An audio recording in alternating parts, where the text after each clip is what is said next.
tēnei wahi, e mihi ana ki te maunga o Taranaki, ko Giacomo Calefi toku ingoa, haere mai. Oh, I already have some requests. Okay, let's go microphone then. How's that going? Better? Nice. Yeah. Nice, okay, we'll go with that. Hello, welcome everyone. My name is Giacomo Calefi. I represent Taranaki Offshore Partnership. I'll tell you all about who I represent in a second. Thanks for coming. First of all, I'll probably go with an apology. We've been around for 3 years now looking at this project, and this is our first presentation in New Plymouth, which is a terrible track record. We do lots of presentations down in South Taranaki where the project is potentially going to be located, but here we are. So sorry about the delay.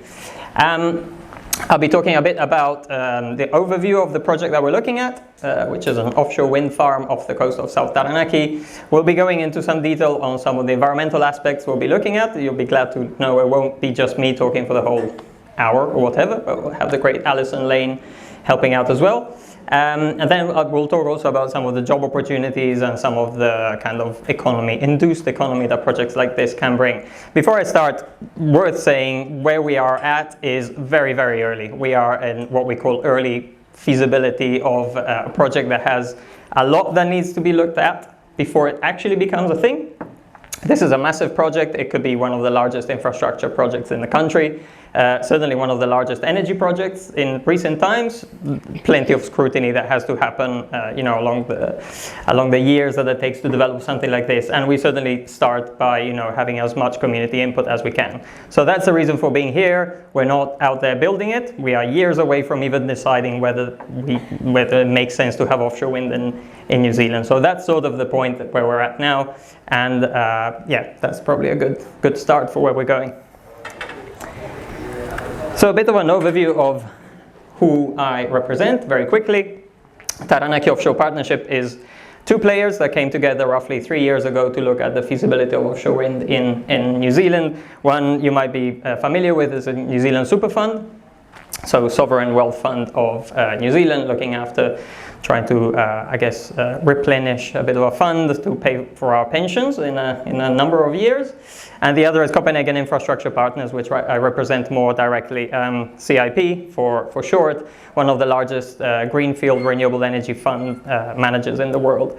So very much focused on offshore wind. It's the main thing that we do. We've been doing it for roughly 12 years, I believe. We have a number of wind farms, offshore wind farms in operation around the world, many that are being developed, and I think we are the only developer who's developing in every single continent. They tell me to say that every time. So what's offshore wind? What's offshore wind? In case you didn't know, we're talking about taking wind turbines like the ones that you see on the hills and plonking them in the sea. This is sort of a schematic of what an offshore wind farm looks like. This is one of ours in Germany, the Yamate, completed in 2017.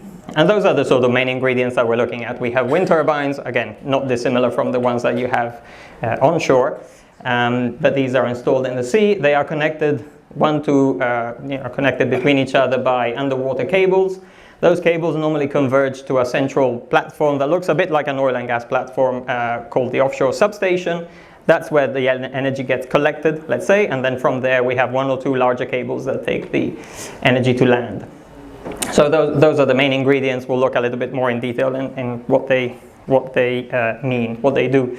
And the size of this offshore wind farm is 400 megawatts. And just as a comparison, Stratford gas power plant that you're probably sort of familiar with, a nearby example of a larger power plant, we're looking at 370 megawatts. So to say offshore wind farms do have the scale of large power plants. So they are sort of orders of magnitude larger than onshore wind farms in some cases. Just quickly, I know that the word megawatt doesn't mean anything to a lot of people, so I always try to demystify that a little bit. This is a standard panel heater that you can get at Mitre 10. It's a 1 kilowatt heater. Probably most of us have one of these around the house. So 1 megawatt is enough power to run 1,000 of these, just to give an idea. So the 400 megawatt offshore wind farm runs 400,000 of these if it's at full power. Terrified looks? No, good. Why build turbines in the sea? There's a few reasons. Wind, the resource mostly is the reason. I mean, the wind is much better offshore. Anyone who is a boatie or goes out knows that probably knows that wind blows much stronger and much more consistently out to sea. You don't have all the sort of hills or buildings that would stop the resource on land. So we just, let's say, get more energy out of an offshore wind farm, more efficient extraction of that power from the resource. It is sort of easier to transport the components, and that goes hand in hand with the fact that we generate more power because we use much larger turbines. These turbines are way bigger than the ones you see onshore. The reason we can do that is that because the components don't get transported on land. So it would be almost impossible to carry some of these blades on land. They're just too big. They're way bigger than the ones onshore. So the fact that the blades, for example, get manufactured close to the dock and then go straight on a vessel and out to be installed is what allows us to use bigger components and therefore extract more energy from the turbines. Limited visual impact is certainly a thing that in Europe, where the industry started, was quite important.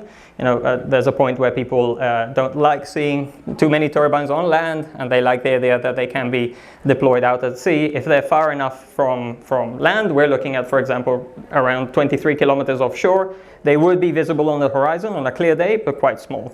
And so it's, let's say, a different proposition from building them on land. And then in general, these are really, really large projects, as I was mentioning earlier. They shouldn't be seen as just electricity projects. They're not just pumping electricity in the grid. They're actually they can deliver a lot of innovation, a lot of economic power in the regions where they get built just because of their scale. They're just much bigger. They mobilize a lot more resources. So, worth keeping that in mind. Absolutely mini history of offshore wind, and I picked three steps. So it's a new technology for New Zealand. We don't have any offshore wind farms currently, but it's not new back in Europe. So Denmark is the country that started doing offshore wind and started putting turbines out there. Windand in 1991, that was considered the first commercial offshore wind farm.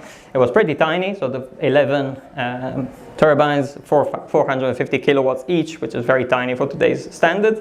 But it was the first time that engineers tried this challenge of putting turbines out at sea and making sure that they could be maintained and everything.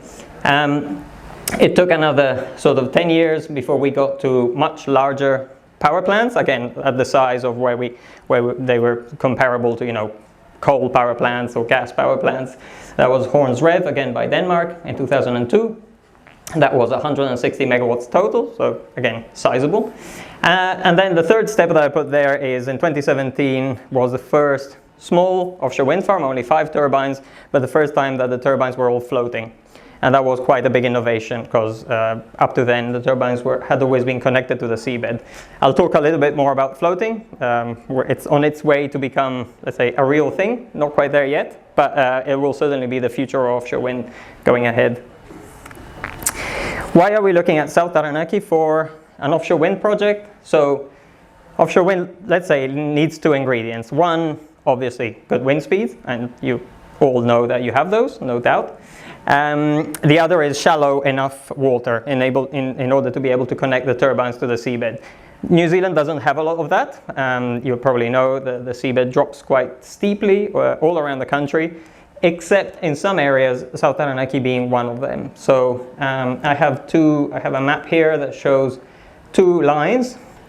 The top one in yellow is the 12 nautical miles limit. So that's the limit of the territorial waters. After that is the exclusive economic zone. That's roughly 23 kilometers.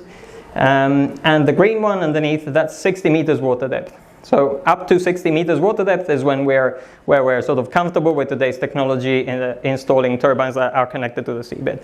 So those 2 lines generate this beautiful patch of seabed, which is, let's say, far enough from the coast that it minimizes that visual impact, and it's easy to build. So that's the premier area really in New Zealand for offshore wind. The wind speeds we are assessing here, that we are finding here, are absolutely global, absolutely amazing from a global perspective. We are developing all over the world, and yeah, the wind speeds we're looking at here are some of the best of all my colleagues, which I'm always very proud of.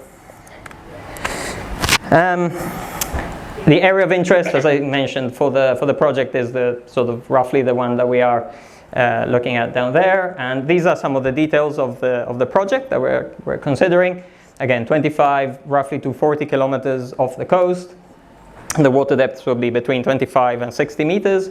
In order to get a gigawatt of power, 1,000 megawatts, which is what we're sort of aiming for, it's up to 1,000 megawatts, we would need roughly 67 or 70 turbines. So that would be, each machine is 15 megawatts power. And capacity factors predicted of 55%. That just translates to very efficient, where we get basically a lot of energy from the wind because it's blowing more constantly than onshore wind, for example.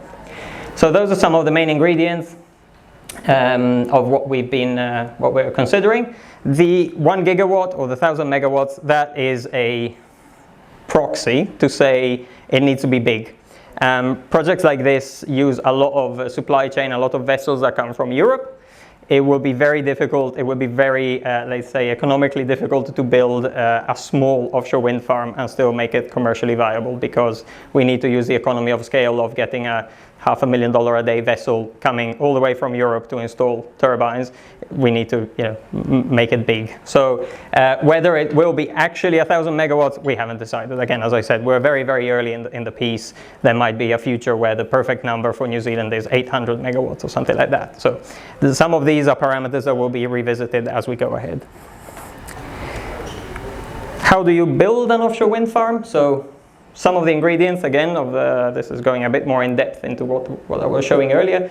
On the left-hand side there we have the bit that everybody knows, the turbine. There's some components, you might know some of the names already, but the top part, so where the three rotors, the three blades, connect, is called the hub. That big bulky thing at the back is the nacelle. That contains the parts that get spun by the spinning blades and generate the power. We have a tower, and then we have the foundation running all the way into the seabed. Those are the main parts. And then we have array cables. Those are the cables that connect one turbine to the next. Normally we would connect roughly 6 or 7 turbines in a string. And then that string converges to the offshore substation that we have down there. From there we have the export cables running to shore and delivering the power to shore. So on land we would have an onshore substation, which is very similar to what we see already. We already have onshore substations all over the place that basically transform the electricity for that next step before it gets input into the grid. The components are big, as I was mentioning earlier. We get more power out of these machines because the components are big. So the wind turbines you see at Waverley Wind Farm, the onshore wind farm, I believe those are 4 megawatt machines, unless someone knows differently. So we're looking at 15 megawatt again, almost 4 times as powerful. Part of that is we use much bigger components. So the blades that we are considering potentially using will be 110 meters long each. And so the tip of the blade at the top would be roughly 260 meters above water level. So they would become some of the tallest structures in New Zealand. Tricky to move that stuff, but not if you have this kind of vessel. This is an offshore wind installation vessel. There's not many around the world because it's pretty expensive to set one up. They do the whole trick. They go to site, they carry the towers, they carry the nacelle that you see down there, they carry the blades, and they can install. Everything is optimized to go as fast as possible, because again, this is expensive. You want it out there as little as possible. And so sometimes a turbine can literally go out in less than 24 hours. Up in less than 24 hours. So very, very quick operations. What does the connection to the seabed look like? On the left-hand side, we have those floating concepts, which I will skip over for now and focus on these concepts on the right-hand side, which is where we connect the turbine again to the seabed. The rightmost one, monopile, that is probably 90% of offshore wind turbines installed worldwide use that technology. That is a big steel cylinder that gets whacked into the seabed. You stick the turbine on top, easy. Very easy to calculate for engineers. They love that, and probably the cheapest way of connecting an offshore wind turbine to the seabed. The monopile has limitations in terms of water depth. As you can imagine, as the water gets deeper, that stick with a very, very heavy mass on top gets really long and really slender. And there's a point where you just have too much movement at the top, and you have to go with stiffer solutions, something like the jacket or the sort of truss structure that's similar to the pylons that you see on the high voltage around the country, and that's a much stiffer structure that can go in deeper water. South Taranaki, we like it because it would be suitable for monopiles. That's the sort of 60-meter water depth limit that we're looking at. A bit closer to home, very much closer to home. These projects, as I was mentioning, we don't have components going in land at all. Everything is done at a port. So, for example, the blades, could be built in a port in Southeast Asia or back in Europe. They would travel to this side of the world. They need a place to be stored. We call it a marshalling port, simply because we need to receive the components, and then there might be a buffer of a few months before that vessel I was showing earlier comes into the country to pick them up and go and install them in place. So we will need, if a project like this goes ahead, we will need a port that is equipped to handle these components. It requires two things. One is land area to actually store them. By the way, we're not talking about anything like what's on the left-hand side. That's the largest offshore wind port in the world, which is Esbjerg in Denmark. I don't think Port Taranaki will get to look anything like that, but something along those lines of we need space, and also we need strength, because some of these components are really, really heavy. And so you can't just have land, you need land that is reinforced and all that. So we've been chatting with the port for a number of years now, and there are possibilities, there are opportunities, but again, these are, as you can imagine, this is a project in itself. So the offshore wind project has all these sort of sub-projects. How would the port be ready in time? How would the grid be ready in time? So these are all things that get de-risked over years and years. But it's great to know that the port is interested in at least having these conversations. That is the construction port, or the marshalling port. That gets used in the, let's say, couple of years that it takes to actually build the offshore wind farm. When the offshore wind farm is in operation, and that's normally 30 years of operation, then we need to have a harbor that is a lot closer to the actual area in order to have the operations and maintenance sort of daily routine happening. Each turbine, and we are talking about 70 turbines, each turbine normally we would want to visit it roughly once a year for maintenance. So it does require pretty much constant operations. Pattaya, which many of you will know, is in a perfect location to provide operations and maintenance for an offshore wind farm in that area. We're very aware that Pattaya doesn't quite have a harbor at the moment. Very hard, sandbar at the entrance of the harbor. And so, we did a technical study that looked at would it be feasible to have operations and maintenance run out of there, and the first answer is yes, it is. Plenty more work to do to understand whether that can actually be done. It can be done in an economic way and in a safe way and so on. But it's good to know that there's an opportunity. And that would be 30 years of vessels, something like this. It's called a crew transfer vessel.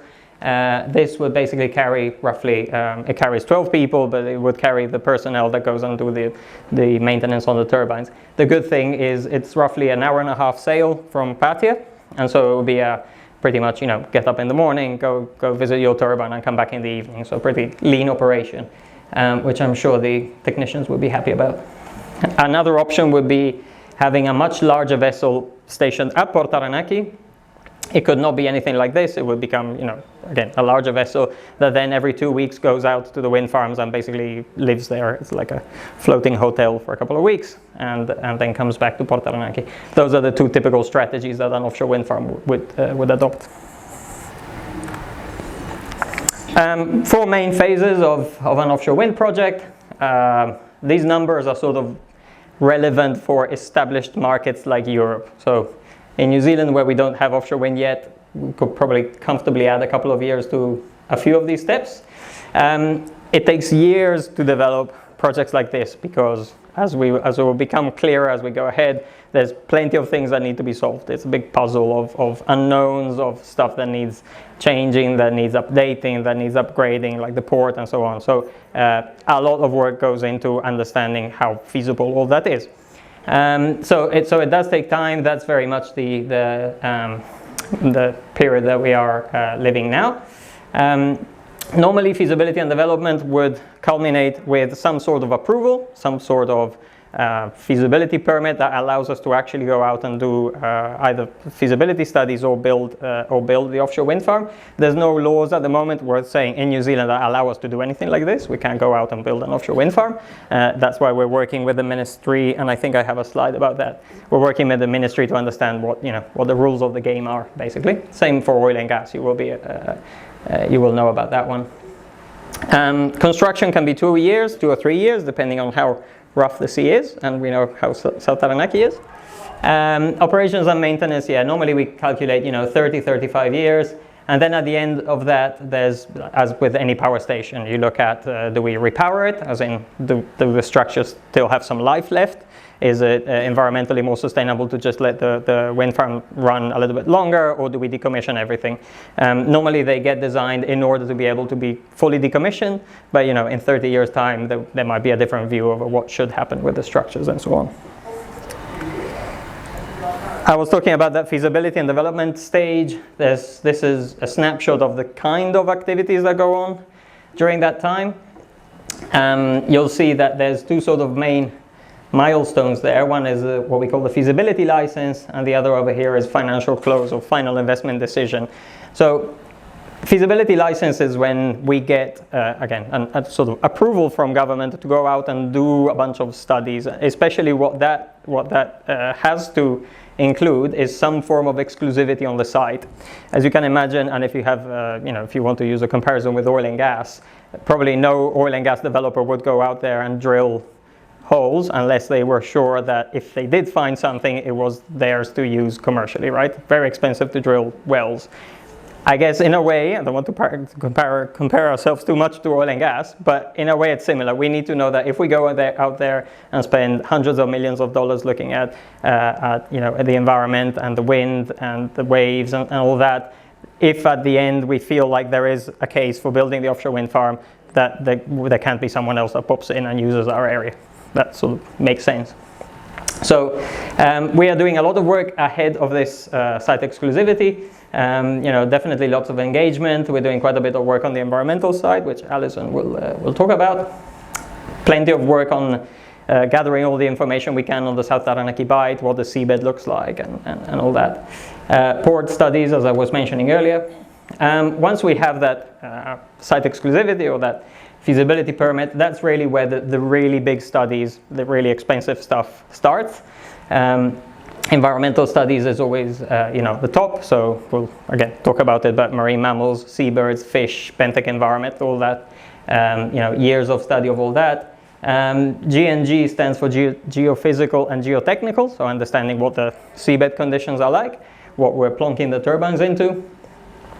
Worth saying that is the really expensive one. That's easily $70-80 million just of geotechnical studies, and then a lot of work on just engineering, so designing the structures. We know that we'll have some extra challenges in designing structure for South Taranaki Bight, especially seismic, from a seismic perspective. But I guess the industry started in the North Sea and off the coast of the UK, where it's pretty rough as well. So we'll manage. And I was mentioning earlier, decommissioning. This is worth saying. These slides are organized all as sort of questions, because these are the questions that we normally get. So I thought I'd try and package them in a presentation. Absolutely worth asking these questions. What happens at the end of the project?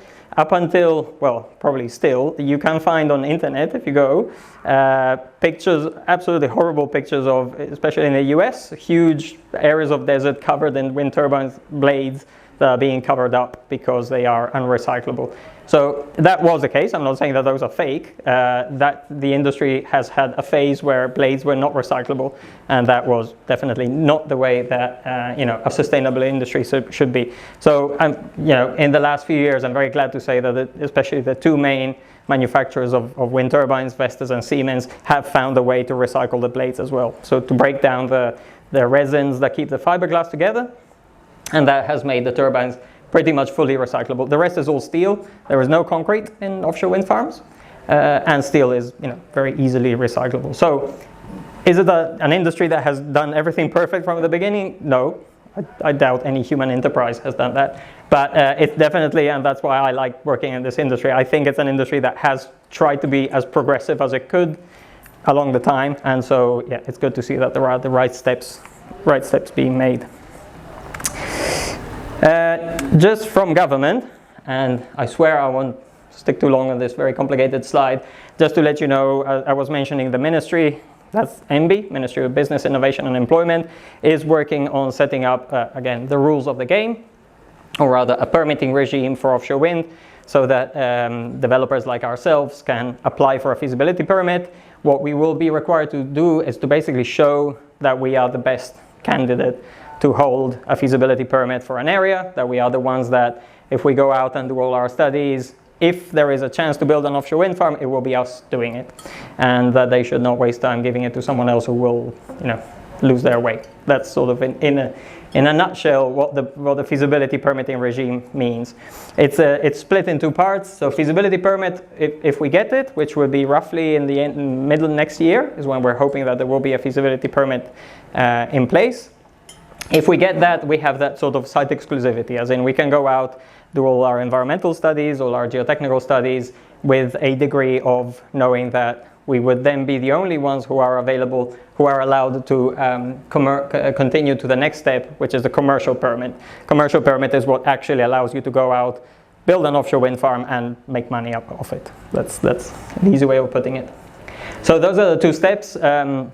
Very glad to say that the ministry is following the Australian example. We were the ones who basically set up the Australian example, so we're happy with that.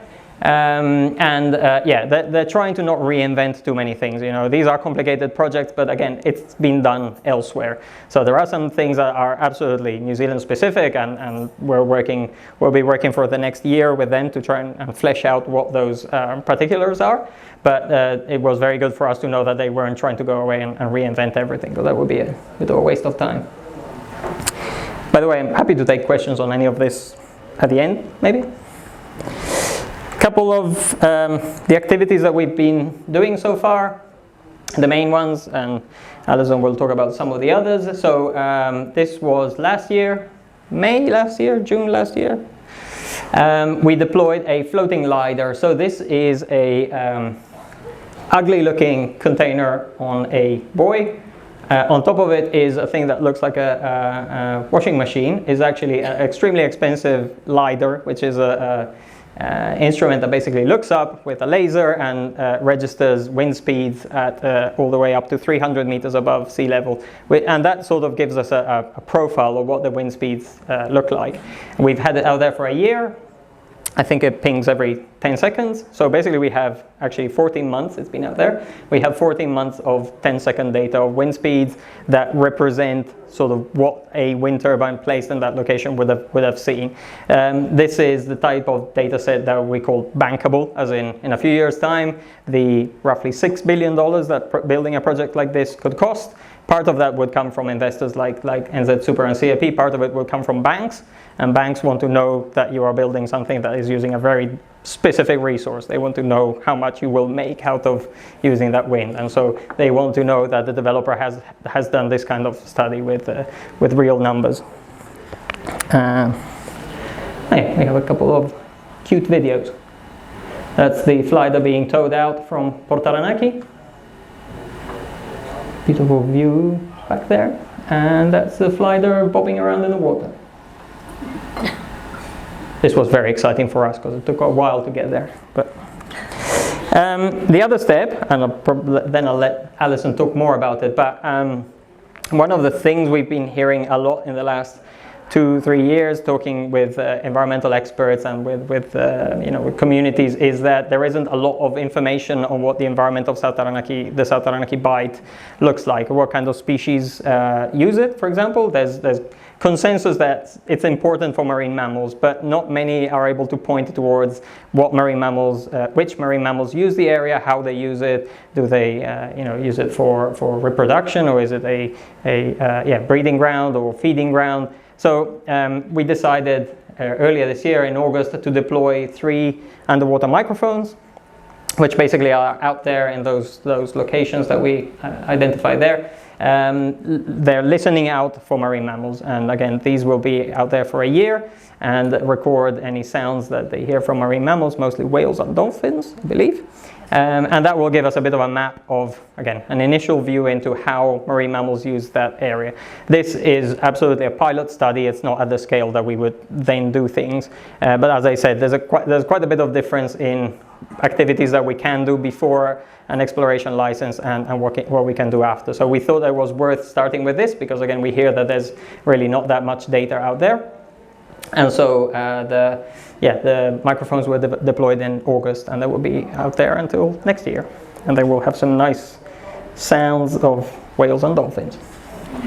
This is what an underwater microphone looks like. Well, the lander that sits on the seabed with the 4 microphones installed on it. And we have a video taken by Alison of one of the microphones being deployed overboard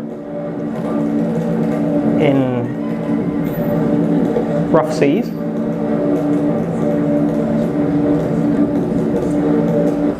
And maybe Alison will tell you the story of what it was like to be on that boat that day. I wasn't. It was not comfortable. Not comfortable, I hear. Cool. Some of the social and environmental aspects. I'll just do one slide on the social aspect, then I'll pass on to Alison. CIP, we develop projects all over the world, not only offshore, also onshore. If there's one thing that we know is that projects of this scale, without some strong community buy-in, don't go absolutely anywhere. There's no doubt about that. And so we are trying to do what we can from early on to be certainly as open and transparent as possible. We're here talking about a thing that, again, we don't know if it will go ahead, but we think it's worth you hearing where we're at and how we're thinking about things. We definitely want to be influenced. We don't want to be out there doing studies that nobody cares about and then, present you with a 600 pages report that you go like, that doesn't mean anything to me. So we're trying to do things a bit more cleverly than other industries have done in the past. We've had an office up in Hawara since last year. We use it a bit as a hub. That's a bit of a lame picture of when we opened it. We're using it a bit as a hub for presentations and so on. We are setting up a community advisory group at the moment. We're actually going to meet next week for the first time with the group. So we are getting representatives from various communities, New Plymouth all the way down to Wanganui, with Hawara, Patia, Stratford and so on. And the idea is there to have a bit of a sounding board. So having a group where we can meet every couple of months and we can update on where the project is going and hear what the communities have to say if there's concerns or things that they would like us to look at. So we've done that in our foremost project in Australia, Star of the South, which is going great, and that group has been running for 3 years very, very efficiently. Iwi, obviously, huge group to engage for us. So we've been talking to Iwi in South Taranaki from pretty much the very beginning. I would say they were the first ones who heard about what we were thinking. We have regular conversations. We're now trying to move from the Iwi to the Hapu level. Obviously, it's Hapu or the Manafinwa, and so that's where we need to go next. It's as many of you know, it's a progression. What we hear when we talk to iwi is mainly 2 things that they would like to see. One is the ability to design studies with us. So we have all these studies, all this stuff that we need to understand in the coming years. It's absolutely worth doing that journey with them and having them tell us what they would like to see, what's important for them, so that we can tailor our studies to something that is meaningful for communities and iwi. Commercial partnership is also something that pops up quite a bit. These are projects that at the beginning are hugely risky. Over time, if they go ahead, they become less and less. The risk becomes less and less, and they can offer good returns. They're not oil and gas projects. This is still renewable energy. We don't have those profits, but they can be good, solid projects. Back in Europe, they're mostly backed by community groups, by pension funds. So any group that has a long-term vision over investment. And so, we do see iwi sort of interested in this. It's a matter of understanding what's the right time for iwi to help invest or participate in this. Okay, so I might let Alison talk about some environmental aspects. Can I just ask one question? Sure, yeah. Can you have too much wind? Can you have too much wind? You can, yes. These turbines normally start generating at around 3 meters per second wind, which is pretty low. They would stop around 30 meters per second. That's where it becomes too much. So they capture quite a decent amount, but worth saying, not every place in the world, or rather, let me put it the other way, the turbines are designed for specific areas of the world. So in South Taranaki, you would want some high wind speed turbines. There are other turbines that work better at low wind speeds. We're developing in Vietnam, for example, where the wind speeds are not particularly strong. We would not put the same machines that we will be using in South Taranaki. So they are sort of tuned to how strong, on average, the wind is. So I was thinking of with the climate change, with all the storms and huge different episodes. Climate change is one of the things that A, we're trying to fight, but B, we're certainly considering in terms of what the design looks like. I'm a structural engineer by background. My first job in London designing offshore wind farms. I remember the very first thing I was asked to do the first day was change the design to account for the sea level rise in that area, which at the time was 350 millimeters. So I was like, I don't think it will make a big difference, but yeah. So we were already considering it 12 years ago. Okay, I think I need to do something technical here. All right, so my name's Alison. I know quite a lot of the people in this room, the joys of New Plymouth. So my role in the project is really mostly providing environmental advice, helping out a bit with the stakeholder engagement, and also understanding what environmental permitting regimes would look like. But at this stage, really, my big focus is on the baseline environmental work that needs to be done and understanding what the factors are that we're going to really have to consider to make sure that a project of this nature is environmentally acceptable. So this is just a quick overview of that. So obviously, with any large infrastructure project, you've got some real environmental key questions, and really they come down to this interaction. What's in the area where you're going to have the project, and then how is it going to interact with what you're trying to do? And so, it sounds really obvious, but you've got to break these questions down into this very structured sort of thought process of going, what are the habitats? What's the seabed like? What's the water column like? Water temperatures? How much plankton is there that whales and fish and things are going to be feeding on? How does it relate to areas like where seabirds are nesting or feeding or migrating? So all of those things. So you want to sort of know, well, who is using this area in an environmental context? And then how sensitive are those things? And I mean, seabirds are a great example, where New Zealand's obviously got huge numbers of seabirds, and lots of them are threatened or endangered. And so they're a really big factor for us. We really need to understand how these birds are potentially using this area. And then we look at the actual specific interactions, how different elements of a wind farm project, right through from when we're first constructing it to when it's operating to when it's being decommissioned, how is it actually going to interact with those different species and those different habitats? And sort of a good way to think about that is, if you think about you're installing a pylon, and so you're hammering it into the seabed effectively, and so there are mitigations that are put around that, but it's still going to create audible noise like any kind of marine construction project would. So that's going to affect things like fish and marine mammals, but not so much birds, because they're not going to hear it except for the brief moments that they're on the seabed, on the sea surface. However, when you think about the turbine blades, obviously you start to think very hard about birds, and yet things like marine mammals are going to be much less affected by that, other than this sort of low-level hum that might be transmitted through the pylon. So what we need to understand is how all of these different things are going to come together in this big convoluted spiderweb of interactions.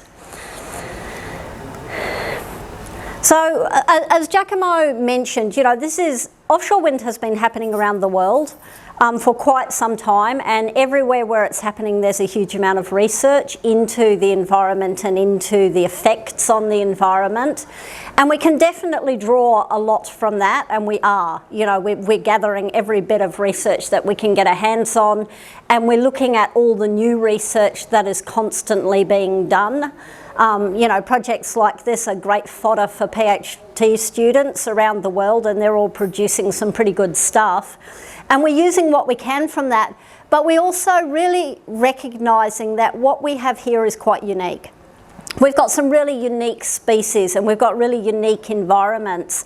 And although we can learn a lot from that international experience, it's not enough. We're going to have to relate it to our own birds, our own marine mammals, our own, you know, overall environmental webs here.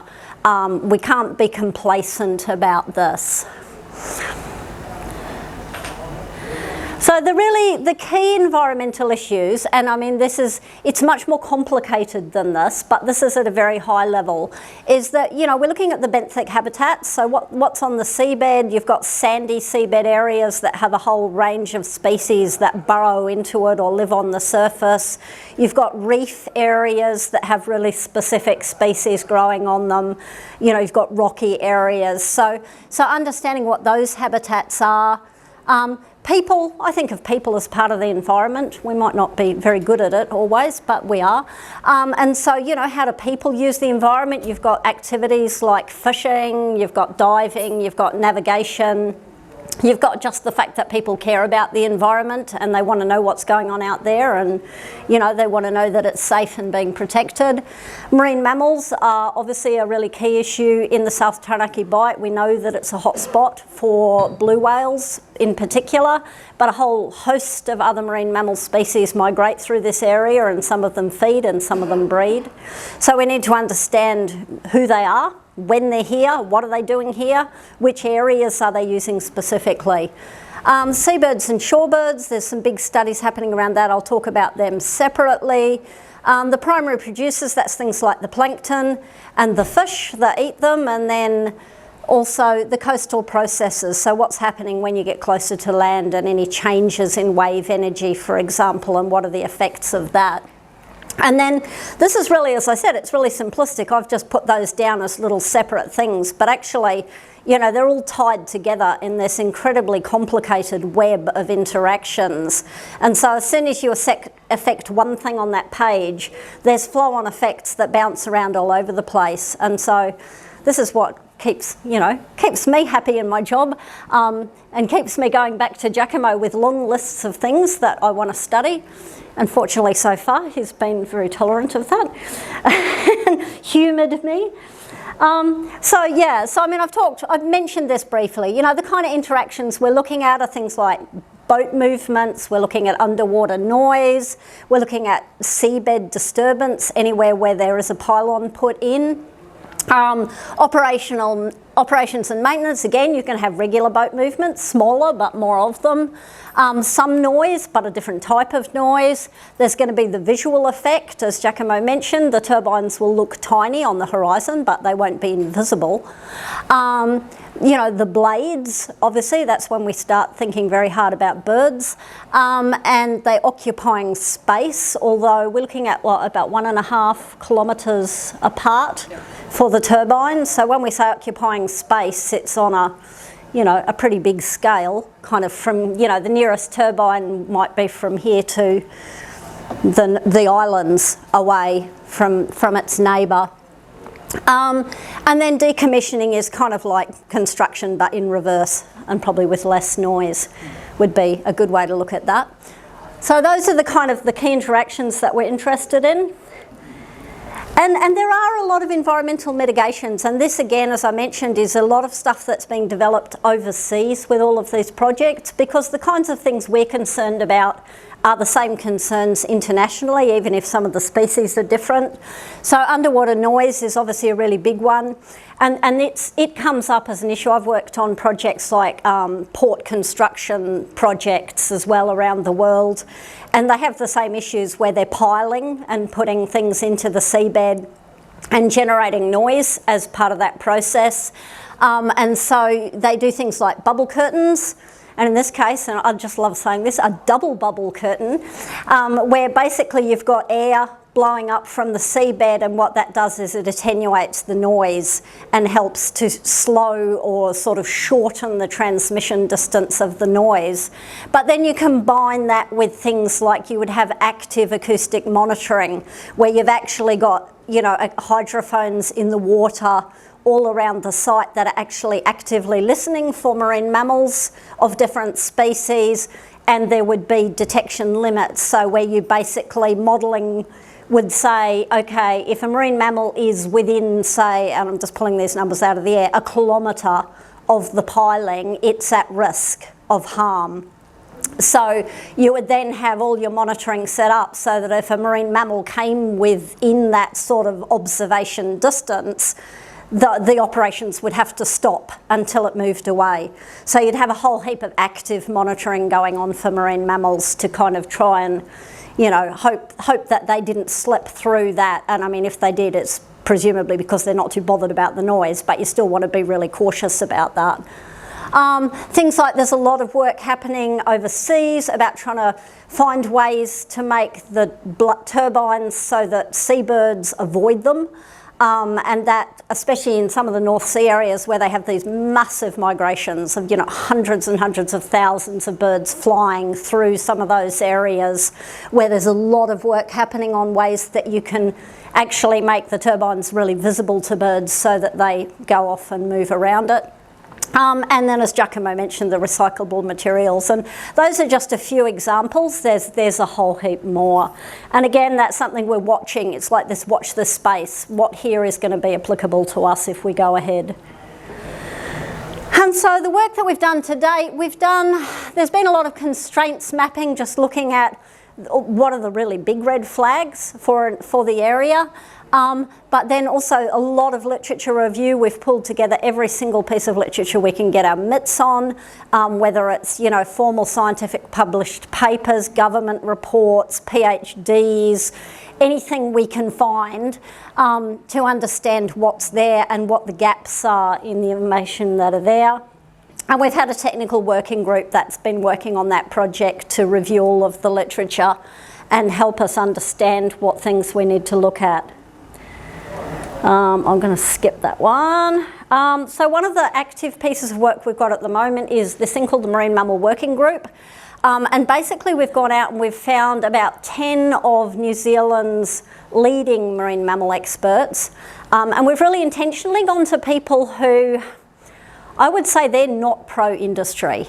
Like, they are definitely not going to come to us and say, oh yeah, we love industry and, we'll tell you a bit about the marine mammals. These are people who they're going to advocate for the whales and the dolphins. And they're going to get in my face and say, hey, you better do this right if you do it at all. So we're sort of pulling those people together to actually talk to us about what they see as the risks being, what they see as being the priorities for research, really kind of trying to understand what we need to do here to get this right. And so that group is pulling together a lot of information about risks and study priorities.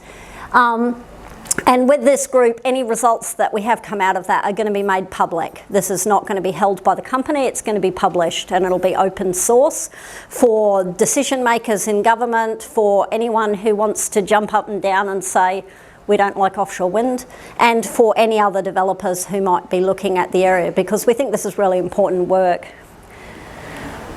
We're doing as well on the marine mammals. We're doing some of this pilot study. Giacomo mentioned this study. So this is this 1-year acoustic deployment, and it's a pilot. It will then help us target more work, because everyone's telling us these whales are here, but they're pretty hard to spot, unless you're in the air constantly over the whole area, and they happen to pop their head up when you're looking in the right direction, they're pretty hard to find.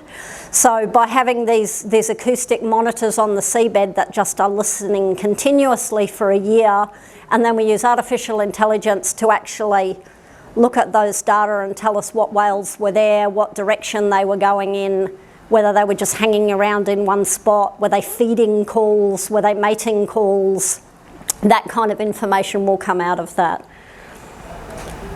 And then we've got the seabird sensitivity study. Again, we've got a big group of sort of leading seabird experts from the country, and they are developing a method really for just looking at what's the risk to different species. And this is the nerdiest group of nerds I have ever met, and I'm pretty nerdy. These guys just make me seem like like nothing. They can spend an hour happily talking about the ratio of wing length to body weight and how that affects the manoeuvrability of a bird. It's just wild. But anyway, so they've basically broken down all these different criteria that would affect how sensitive or how vulnerable a seabird is. We're going to apply this method to 186 birds, which basically covers off all the seabirds and shorebirds that could be in New Zealand. So this is New Zealand-wide study, and it could be applied to any offshore wind project anywhere in the country. And what it will then do is then if you decide, okay, we're thinking about putting a wind farm here, you can then find out what birds are in that area and then understand how vulnerable they are, and then that will then help target further studies like satellite tracking or whatever else you're going to do with these birds to understand them better. So again, that project will be made completely public. So we're well down the track with that one. And then the other thing is this local skills building. So we've been doing a fair bit of work with Wild for Taranaki, helping them to set up some seabird identification courses, for example. We're also just helping with some conservation work, but particularly things that have a community focus on species that we know down the track we're actually going to need local people to help us with this, local people to come and help do the surveys, help do the research. You know, it's all very well for boffins like me to do this, but really it's much better if it's coming from the community. So that's where we're up to. I think that means I can hand this back over. I'll skip that because we're a long way off that. But the next step is a whole heap of very detailed research, which is going to cost lots and lots of money. Oh. There you go. That one, or? Oh, and that one, yeah. So I mean, you know, this sounds like greenwash. So, but you know, obviously, as Jack mentioned, you know, one of the big drivers for renewable energy is what's happening to our climate. And yes, you know, any infrastructure project potentially will have impacts. But having said that, climate change is definitely going to have a lot of impacts on our marine species, and so there's got to be a bit of weighing up there, I guess. And then also there's this potential that the structures will form artificial reefs. May be a good thing, may not be a good thing. It's a change, but certainly the fish and things that decide that they want to move in are probably going to be pretty happy about it. I'm not making a judgment on that one. Go the fish. There you go. I was mentioning earlier that projects like this should not just be seen as electricity, you know, just generating electricity. There's a lot more to them, again, mostly because of the scale. So one thing that they do normally bring, projects of this size, is, you know, a lot of employment opportunities, and they're more on the scale of offshore oil and gas rather than onshore wind. And so, you know, we were asked, one of the first groups that we engaged with at the very beginning was A2, the union, the energy union. One of the first questions I got from them was, how many jobs will an offshore wind farm bring? Because onshore doesn't bring that many.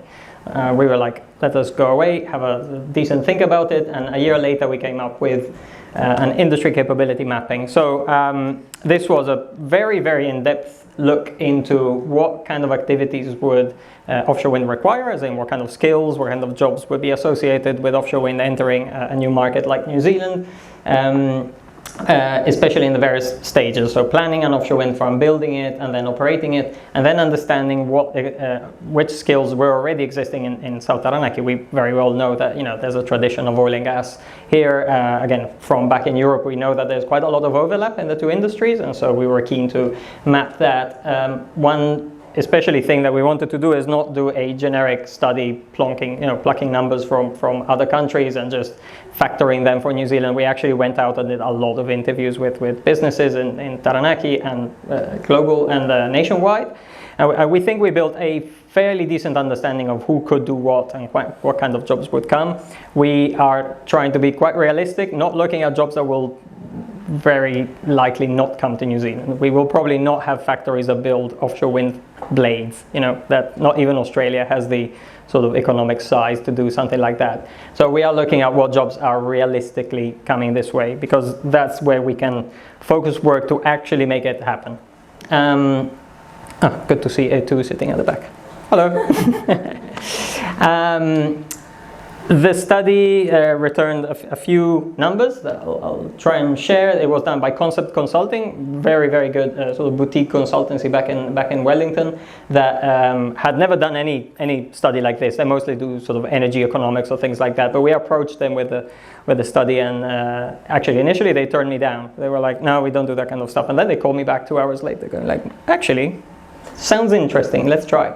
And we think they did a great job. So this is a map of how they saw a potential distribution of jobs coming in throughout the lifetime of the project. So you see you have a few initial years, pretty much the years we're in now, where there are some jobs, but not many, those blue tiny ones. Those are the project managers, the engineers, myself, Alison, the people who work in that initial planning phase. There is a huge ramp up during construction of these projects. Again, not dissimilar from oil and gas. It's the same kind of thing. Then we have, and that looks less impressive, those yellow bars, but because they're smaller, those are during operation, but they are for 30 years. And so we will talk a bit more about that actually. And a few more jobs during decommissioning. So this is a sort of standard profile of a project, again, not too dissimilar from oil and gas, from a project that has this kind of lifespan. So this here is where Concept tried to take all the information they worked through and convert it into numbers that actually meant something for people. This is the potential we are estimating for a 1,000 megawatt offshore wind farm. We did some sort of estimation for what that would look like for, say, 2 offshore wind farms of that size. But we're looking at dividing jobs in three tiers, right? Direct jobs, so the people who will actually work as part of the wind farms, the technicians that will be going out there, again, the project managers, the controllers back at the sitting in Pattaya in their beautiful control room. Direct jobs, those would be roughly 70 FTEs, full-time equivalent employees, so let's say 70 people working for 30 years on the project. Tier 2 would be the indirect jobs, so we're estimating, for example, to use Pattaya as an operations and maintenance base would not, having just those crew transfer vessels that we're showing would not be enough because the sea is rough, they won't be able to go out all the time, but the wind turbine still needs to be looked at. That means we might need a helicopter stationed as well on the coast in Pattaya. The helicopter pilot would probably sit under indirect jobs. So, you know, there's all this constellation of other jobs that support the direct ones. And then we had a go at, you know, and those two, tier 1 and tier 2, are the ones where normally when we report what kind of how many jobs could come from offshore wind, we stick with those two. So we normally say, you know, 140. We had a stab at that tier 3, which is the induced economy. The minute that you have 70 people stationed in Pattaya working on something like this, you probably have an extra hairdresser and a Foursquare and things like that. So, you know, that, I must say, that tier 3 is a little bit more of a guesstimate, but we try to go be as realistic on that as possible. If we're looking at 2 offshore wind farms of that size built, the numbers don't scale up. It's not times 2 because we would be trying to, you know, make the most of, if it was another operator, for example, building another offshore wind farm, we would probably be sharing some, certainly the helicopter, for example. We did a lot of work. Luckily, our project in Australia, Star of the South, is, I normally say 2 or 3 years ahead of us. They have the same questions, they get the same questions that we do, and so a few years ago they developed an offshore wind jobs guide, which you might see on some of the, at the entrance.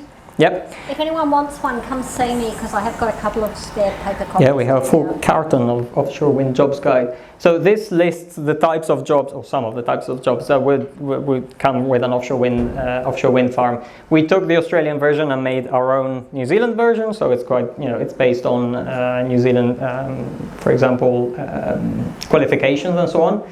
And yeah, it shows what kind of job profiles look like, what the qualifications required are, and just how to sort of find more information on how to apply for those jobs. Obviously, we are talking about jobs that are, you know, A, maybe, B, in the future.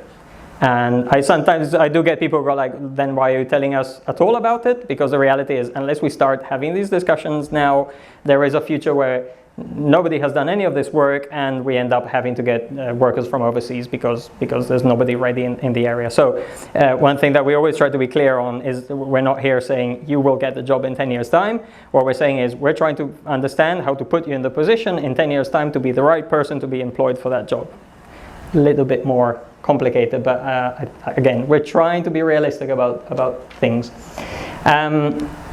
So on the offshore wind jobs guide, again, you'll see a list of the jobs that could come, what the qualifications are. What we did realize during that study is that not all the skills that will be needed are present at the moment in Taranaki. A lot are, worth saying, almost all of them, but there are some that are more specific to the wind sector. And so at the time last year, we thought about, well, we'll probably need a phase 2 of the study where we look at what kind of training would be required to help people gain those skills that are missing and put them in the best position to then be employed.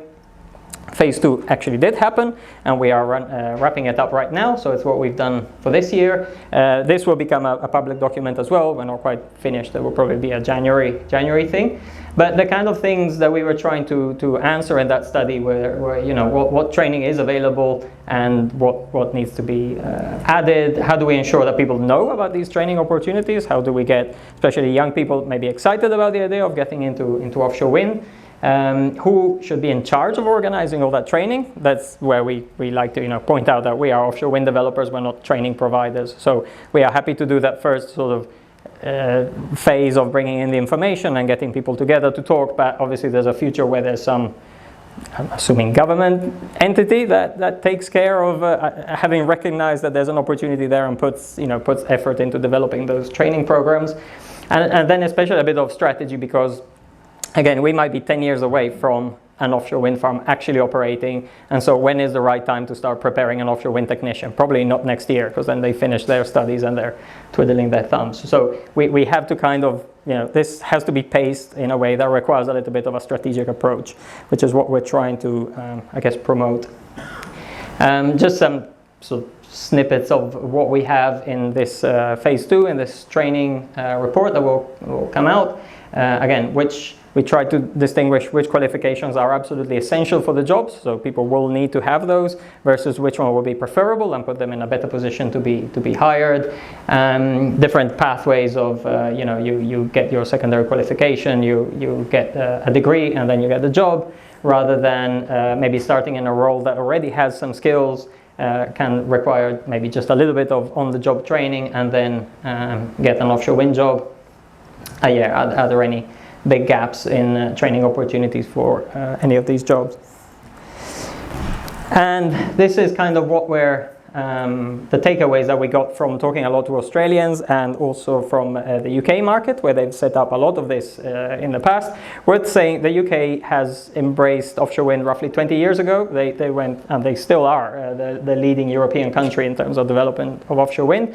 They spent a lot of money to make it happen, but there was a part of that was a vision, was making sure that the country became the leading exporter, not so much of hardware, not so much of blades, but of brains. And that's actually what's happening. Now most of the companies that can, as I was saying earlier, if we don't do anything, we'll have to get overseas workers to operate our wind farms. They would probably be British, because the UK has had that sort of thinking ahead, which was pretty strategic.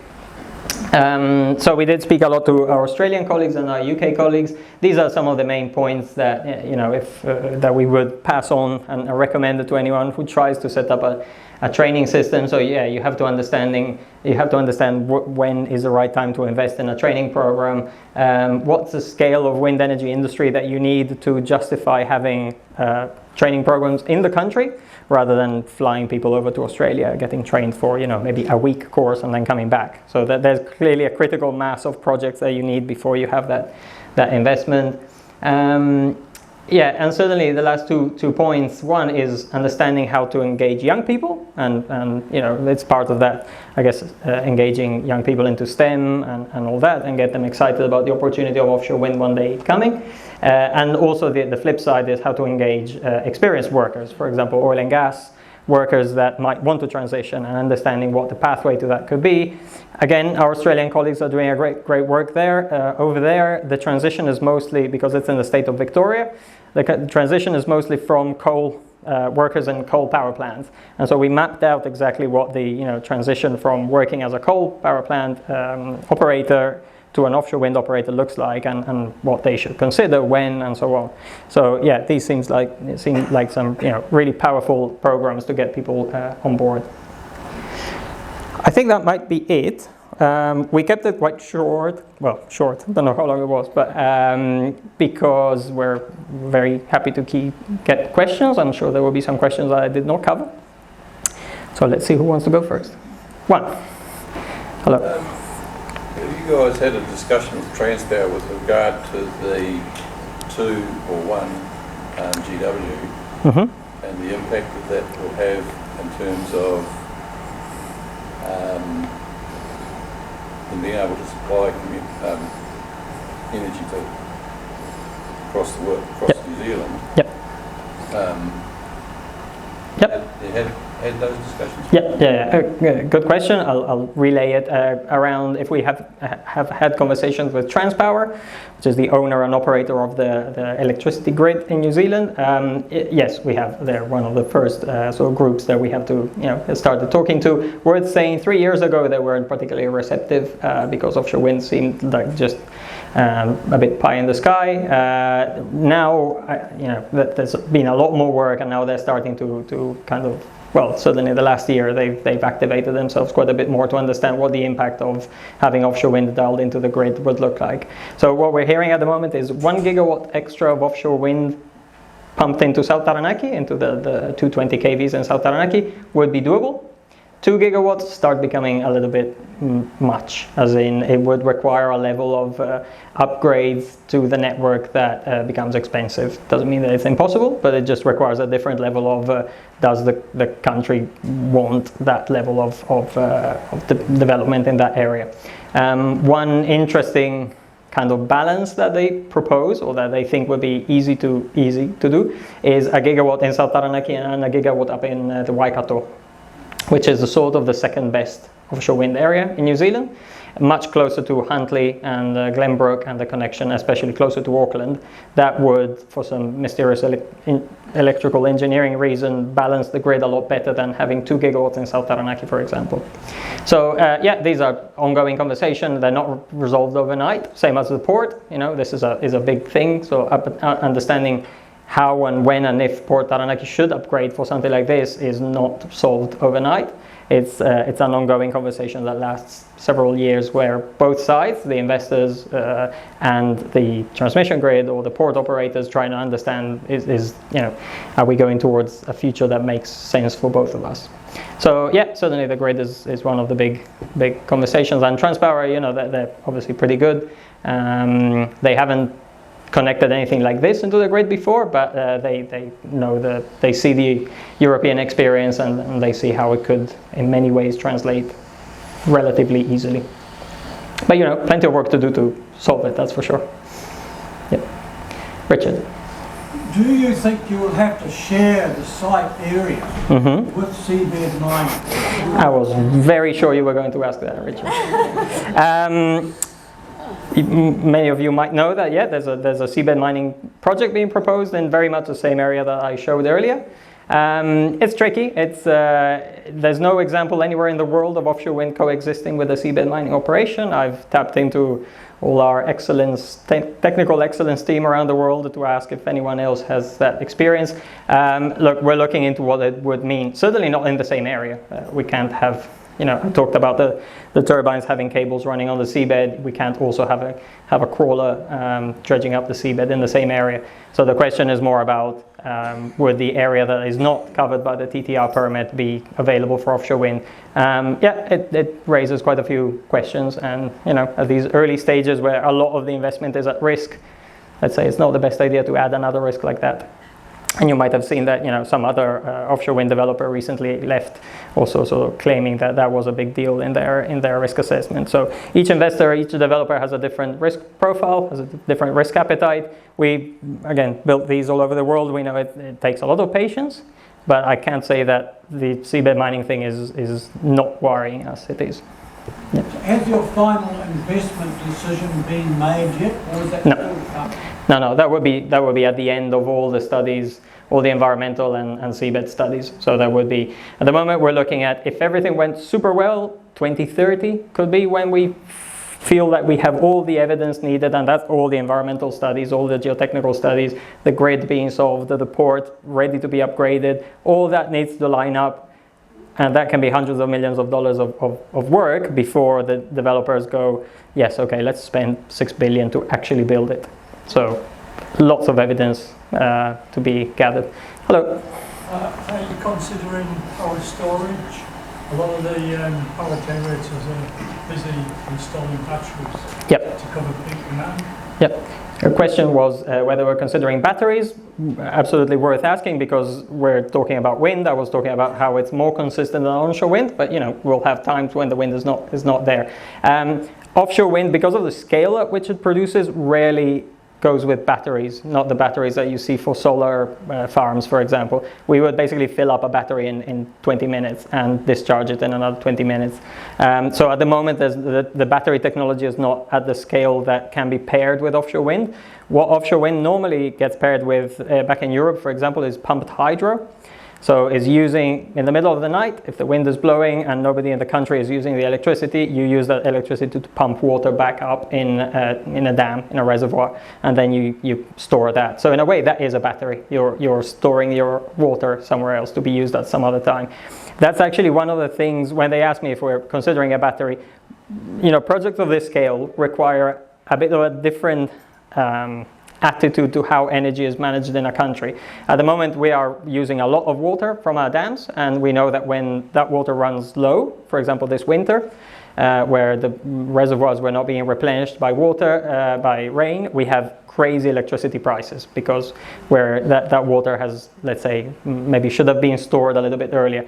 So projects like this that generate so much electricity, we see it working in a future where each gigawatt hour that we are producing is saving water in the South Island dams, keeping those full so that when the wind is not blowing, we can use that water. So at the moment, that's not how the electricity market uses that water, but that's why we're having lots of conversation with electricity authority, for example, on understanding if there's a more efficient way of using the various resources around the country. Yes? Can you explain about the floating and the fixed Sure. turbines? Yeah. So the question is difference between floating and fixed turbines. So fixed foundations are the most used type of foundation. They work for relatively shallow water. Let's say up to 100 meters water depth, well, let's say up to 80 meters water depth is where we can sort of relatively confidently connect turbines to the seabed. That is the standard way of doing it. If we go past 100 meters water depth, then fixed foundation become really, really difficult, and from an engineering perspective, to make them work. And that's where there's a future where we will use floating foundation instead. So I might go back to that slide where I had the various types of floating foundations. Feels like it was yesterday. There. So those are some of the types that have been used to date. Again, not a commercial scale, only sort of pilots.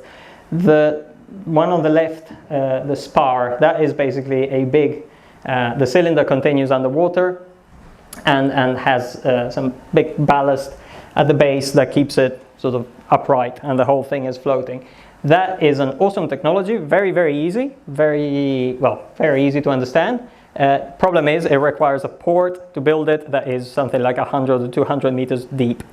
That's why only Norway has developed those, because they have the fjords and they can actually develop that. So that is pretty cool. You build it, you have it floating out in the port, you just tow it out to your location, you connect it with mooring lines, and everything is easy. In ports that are shallower, and for example, for a future, we did look at this with Port Taranaki, what a floating concept could look like. We will probably need something like a semi-submersible, which is those three sort of legs that you see are hollow, they're floating, but they can be ballasted down and make the structure into a stable structure.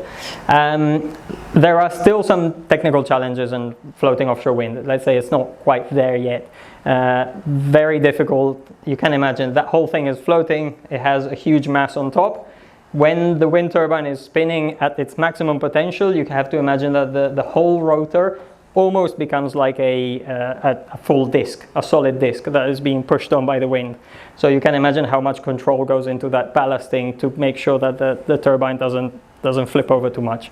So a lot of work that goes into that, and just the size, this you might not get it from here, but the size of that foundation in order to keep it stable is huge. It's so it gets it to a point where if you want to build one of those, it's okay. If you want to build 100 to make a full floating offshore wind farm, in some cases, my colleagues in Scotland were saying that they were looking at a structure like this, and they were trying to figure out a way to moor it, have mooring lines running to the seabed, and the material that they found was needed for those mooring lines was like there wasn't enough in the world to make that wind farm. So it's like, okay, we have some fundamental problems here. So floating offshore wind will happen eventually. It's just the world hasn't quite figured out what the best technology is. That would open up a lot of opportunity in New Zealand, because again, as I was saying, the water drops down quite quickly, or the seabed drops down quite quickly. So it would allow us to put wind farms in deeper water, closer to where they're needed. The one place where energy is needed in this country is Auckland. Auckland is the largest electricity user in the whole country, and so there is a future where there are floating offshore wind farms off the west coast of Auckland, I guess. Hello. Probably a question more for Alison, but given that our seabirds and marine mammals, etc., are unique and unique environment here, how can you predict the impacts before these things are actually built? I'll gladly leave it with you. Just happy to hand that one over. I mentioned the marine mammal study and the seabird study. So what those groups are really focused on is understanding vulnerabilities. And that would then be paired with very, very detailed survey work to understand exactly what's there, how much it's there. So birds are a good example where, the first thing people think about with seabirds and wind turbines is the potential for collision and for the bird to be injured or killed by hitting a turbine. And that is, it's a thing. And I mean, you only look at how many birds hit buildings around the world and die from that, and it's hundreds and hundreds of thousands. So that's a thing, but there's also actually what they're finding from overseas studies is that because the birds can see the turbines, they can see that there's something there that they might avoid the area. So, they might say, okay, we're just going to go and feed over here, or we're going to go around this area on our way to wherever we're going. And then you've got to factor in, well, what's the energy cost to the bird of doing that? So it might be, it's good, it's not hitting the turbine, but at the same time, if it's flying an extra 100 kilometres on its feeding run to go to get food to go back to the nest to feed its chick, that comes at a cost. So we would be doing studies like not only this vulnerability study, the risk assessment that I talked about, but things like identifying where bird colonies are, doing satellite tagging to understand exactly where birds' flight routes are, and then also to get really accurate data on things like their flying height, because that's very relevant to us. If it's a bird that just feeds skimming along the water surface, then it's much less vulnerable to impact from a turbine. Or if it's a bird that migrates above 300 metres to get where it's going, then that's obviously less of a concern to us than a bird that actually likes to fly at 100 metres above sea level for an extended distance. So we'd basically be doing the research on that to understand what the risks were, to birds at the whole life cycle, and then how that related as well to population vulnerabilities. It's not that there's not going to be any impacts, it's going to be understanding whether impacts are acceptable.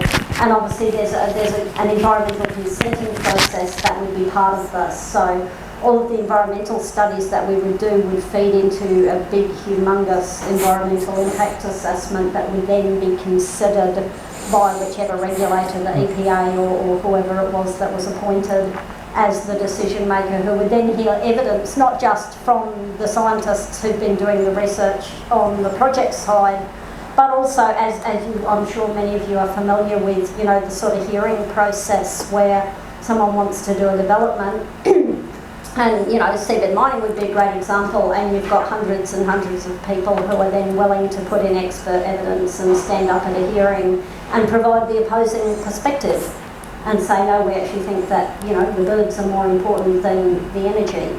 And so then you've got the, hopefully, professional regulators and decision makers who weigh up that information and make the call. Yep. Hello. Hey, Catherine.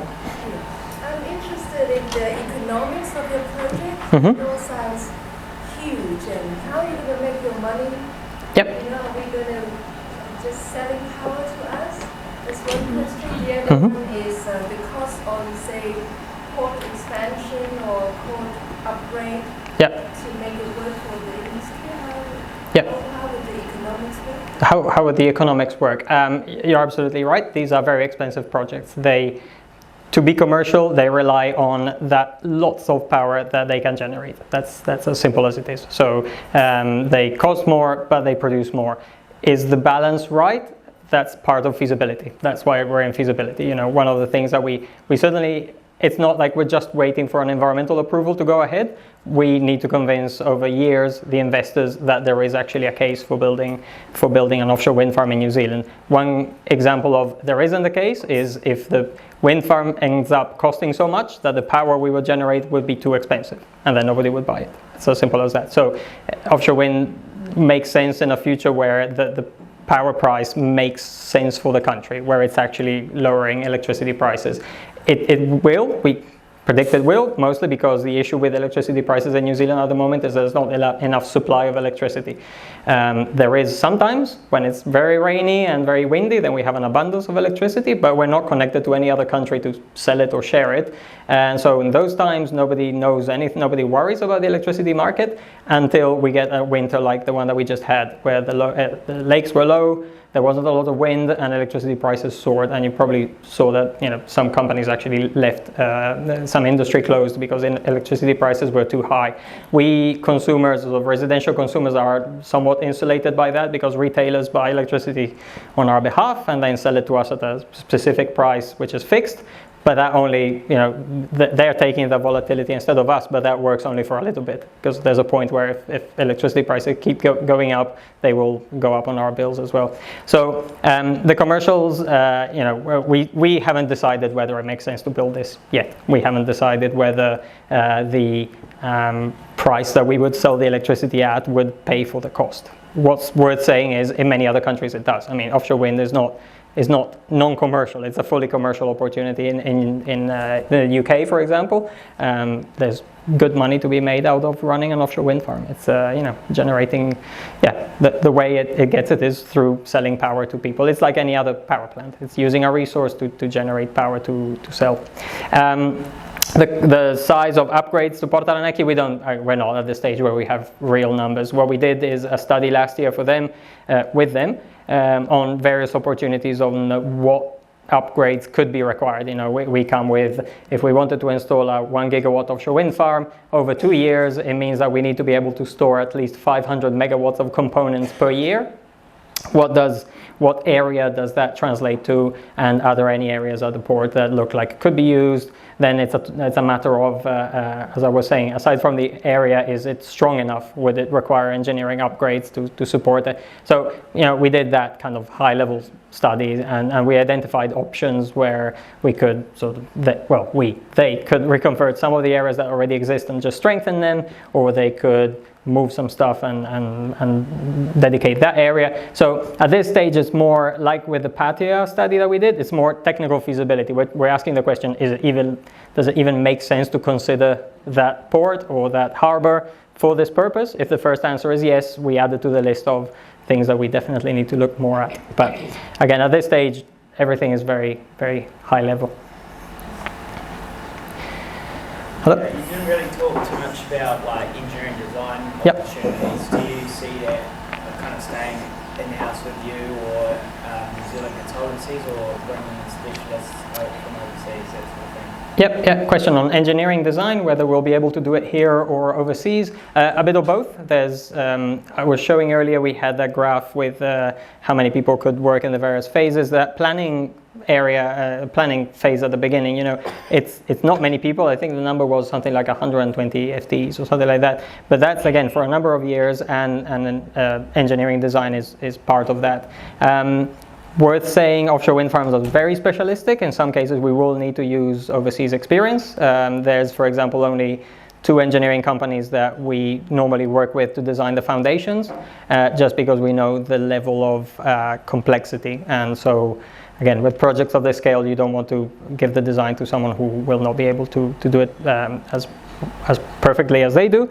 But the thing that we are doing right now is getting in touch with a lot of engineering consultancies, because what we will be aiming for is a consortium of, you know, various engineering companies coming together. So ideally what we would like to see is, you know, in the future a Worley or Holmes or sort of New Zealand consultancies that team up with Ramble and Covey, which are the 2 European ones that design offshore wind foundations, team up to give that New Zealand specific view into the design, and then we will use the offshore wind experience with the New Zealand specific experience. The seismic part will be interesting.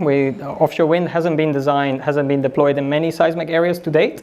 Taiwan, we're building our 3rd one in Taiwan, and Taiwan is the first place where we really had to think about seismic seriously. And we're hoping, it meant a very expensive exercise, because when you're faced with an unknown, like how will the turbines manage with earthquakes, you end up over designing everything because you're worried about what could happen. What I'm really hoping is New Zealand can get in, as New Zealand is world famous for its seismic design being, you know, lean and clever. I'm really hoping that we manage to inject a bit of that into this, so it doesn't become more expensive than it needs to be. Yes? More of a question for Alison. You were saying about the fish in the monopile mapping their own reefs. Yeah. And you said you don't know whether this would be beneficial or not. Has there been kind of like studies previously showing that the turbines that are already being set up, has it shown like a positive ecosystem surrounding the monopiles? So there's been a little bit of work overseas. That's because when you put in the monopile, obviously they put in like some rock armouring and stuff around the bottom as scour protection. And anywhere where you have put hard substrate on the seabed, it pretty quickly gets colonised by things. And you know, initially it gets colonised by slime. As a marine scientist, I get quite excited about slime. But then everything else kind of comes in and sort of starts to form a little bit of a reef ecosystem. Where there is a lot more example of that is with things like offshore oil and gas structures. In South Taranaki, you've only got to look at obviously video footage of the structures down there and pipelines and things, and there's a huge amount of marine growth on those, so that they get colonised pretty quickly. Certainly internationally, there's a lot of work being done around what they call rigs to reef. The question, the sort of environmental question, and everyone sort of tends to think, oh, more is good, you know, more fish is good, more slime is good. So it's different. So yes, there may well actually be positive benefits, and because certain types of destructive fishing, like trawling, would not be permitted in a wind farm area, you end up creating like a sort of almost a default marine reserve. Recreational fishing would still be allowed, but yeah, you're not going to be trawling up the seabed there. So you would expect to see a change in the ecology. You'd expect to probably see a little bit more biodiversity. But more fish will potentially bring in more birds. It will potentially bring in more sharks, because there's going to be a food source for them. So what you're going to see is sort of a bit of a shift around those, and the extent to which that happens and what all the flow-on effects are is what needs to be understood. There'd definitely be some pros, but then there'd also be things that you go, what's the effect of that going to be? In Denmark, I think it was last year, a developer was asked to, again, we have all these rocks at the base of the turbine, similar size to what you have on the mole there, and they were asked to try and have different rocks of different shapes, some of which were concrete, so man-made, and they were trying various shapes to see which ones would be colonized more than others, so it became a bit of a testing ground to see how to favor that colonization, I guess. Have we had any indication of what's happening with wind speeds due to global warming? In this area, wind speeds going up, or are they staying the same? Yeah, what's happening with wind speeds with global warming? I was earlier this year at a conference where there was a very good climate change modeler, and she showed how various forms of renewable energy will be impacted by climate change going ahead. And the two interesting, well, they were all interesting, but the two bits that were interesting was, one, it's predicted to be less rainy in the South Island, which is not good, because that's where we have the dams doing all of the heavy lifting nowadays in New Zealand. And the other was slightly higher wind speeds in the North Island. So there are some studies looking into that. We do build all of that stuff into our modeling. So the floating LiDAR data set that I was showing earlier, that basically gets fed back into we already have a 30-year model of what the wind speeds we expect are, and that's built on historical wind speeds and some readings from the Maui platforms, the Kupe platforms. So we have this data set. Then what the technicians do is take the specific site data set that we got, and they use that to calibrate the whole rest of the 30 years. So then we know that we have a much more realistic view over what the wind speeds could be. And I believe part of that calibration does involve a climate change forecast of some kind. Yeah. Hello? Yeah. Alison mentioned that you could do recreational fishing around the turbines.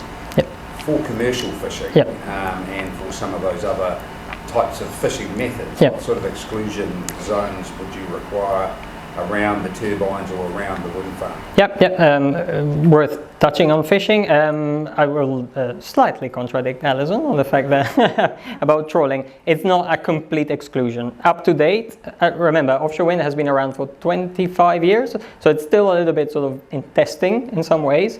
So in Europe, for example, up to maybe 10 years ago, offshore wind farms were were full exclusion zones. You could not navigate through them or go and do anything in them.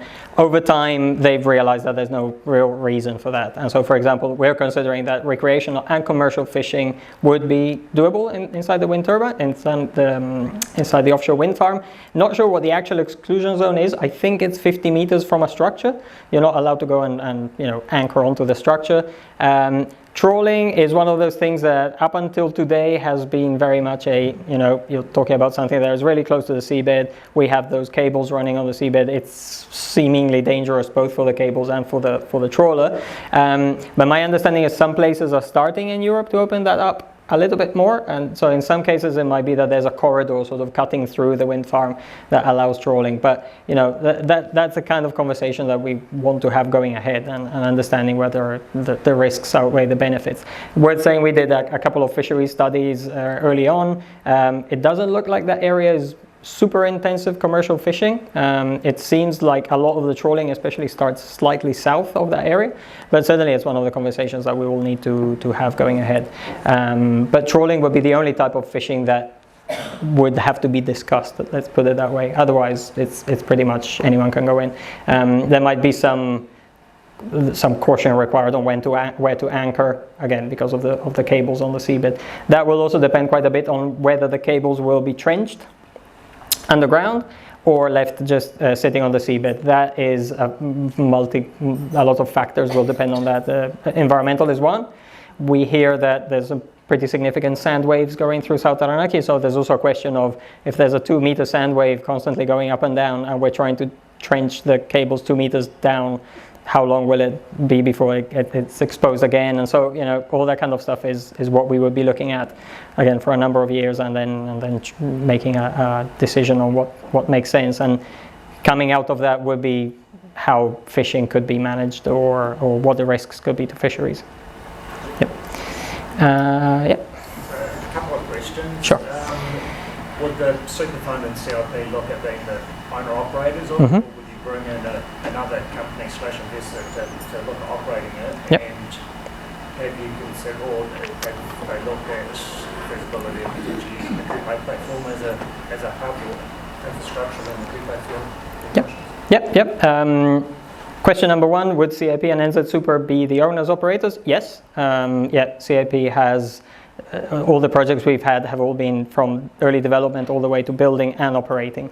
Then normally with investment of this size, there is a few years of operation to make sure that the thing works, and then normally there's a question: does the asset make more sense to, does it make more sense to sell it or to hold on to it? Those, I can't say that NZ Super and CIP have a strategy for that long term, but certainly getting to building and operating for a number of years to see it working properly, yes. And that's a thing that where it does, and we're happy about that, it does add a level of responsibility in we're out here talking about whatever promises we make, we will be accountable for them in 10, 12 years time. And so we do feel we have a different approach from there's other developers, and that's another fine strategy, is you develop the project and then you sell it as soon as it has some kind of feasibility permit, as soon as it has achieved some form of value. That's oil and gas does that a lot, and it's another strategy. It's not normally what CIP and NZ Super would do. And the question on whether the Kupe infrastructure, the Kupe platform infrastructure can be used. So Kupe is the gas wellhead that sits pretty much at the middle of the area of interest. We've been having chats with Beach Energy since the very beginning. We actually have another fixed LiDAR on the Kupe platform. So we have two data sets of wind speeds. One is from our floating LiDAR and the other from the fixed LiDAR. We wondered about that at the beginning. The thing is, platforms like Kupe are designed for a very specific use, holding the weight of that top side that extracts gas. They're not designed to hold a turbine or to hold the offshore substation either. So from an engineering perspective, I don't think we can reuse that. There are some aspects of that infrastructure being there that are useful. For example, Kupe has that pipeline running to shore. That pipeline comes with a corridor, an exclusion zone, or a corridor that is kind of established on marine maps as, there's something on the seabed there, be careful. It would be great if there's a future where we can run our export cables in the same corridor. So kind of that infrastructure gets bundled together and we don't have multiple corridors running all over South Taranaki. So we're more thinking in terms of, that kind of co-use.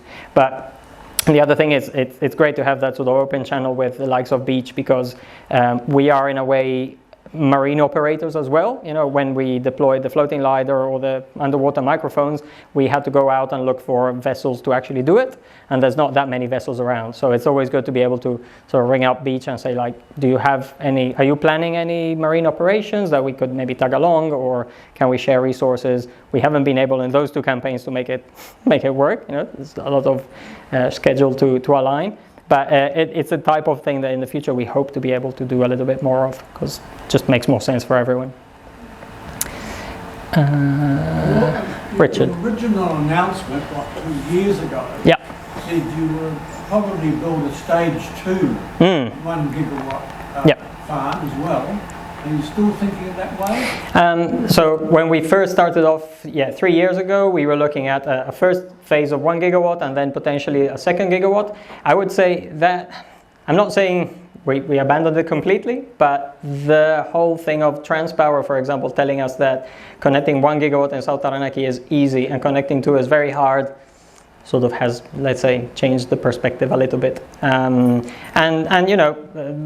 We're progressing obviously in our view of how offshore wind, what size of offshore wind is right for the country. I would say we have a much better view now than we had 3 years ago.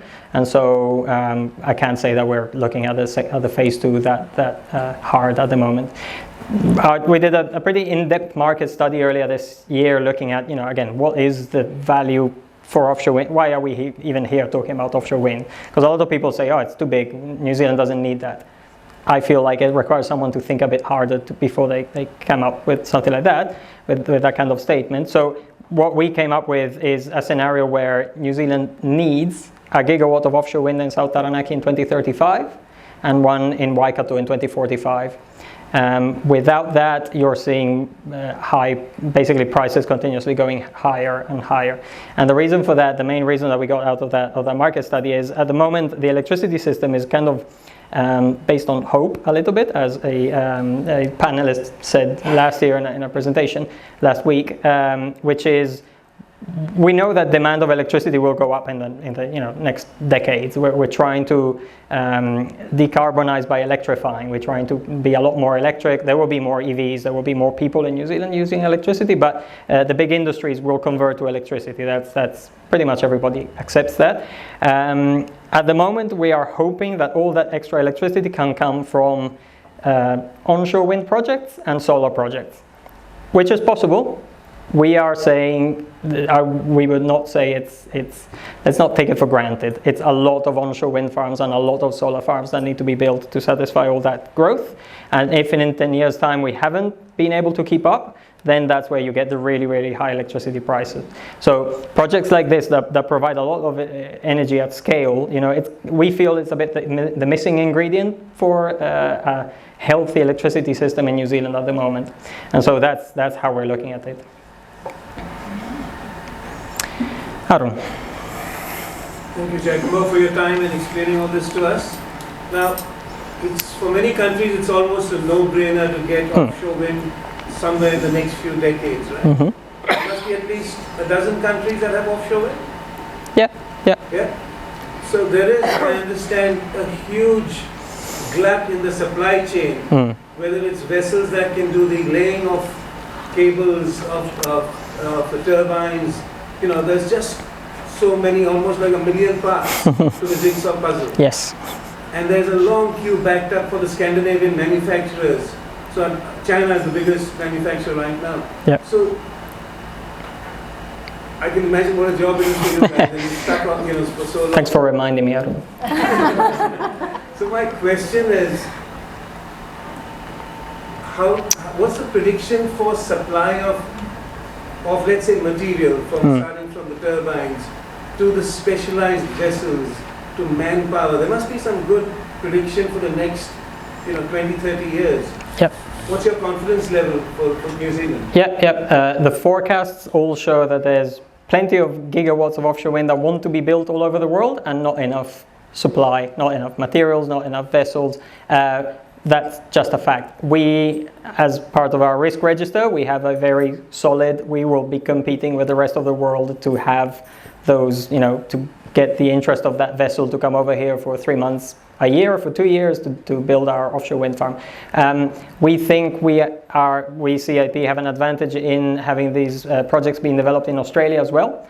So, we are, with my colleagues in the teams for the 2 Australian projects that we have, are already trying to line up our schedules so that when the vessel comes in from Europe to build Star of the South in 2028, say, they do their work, and then in 2030 that we pick them up before they mobilize and go back to Europe. So really, that's kind of the level at which we're thinking about it now. Developers who pull off something like this in New Zealand will need to have a portfolio of other projects elsewhere. Otherwise, it will just be impossible for them to attract that interest.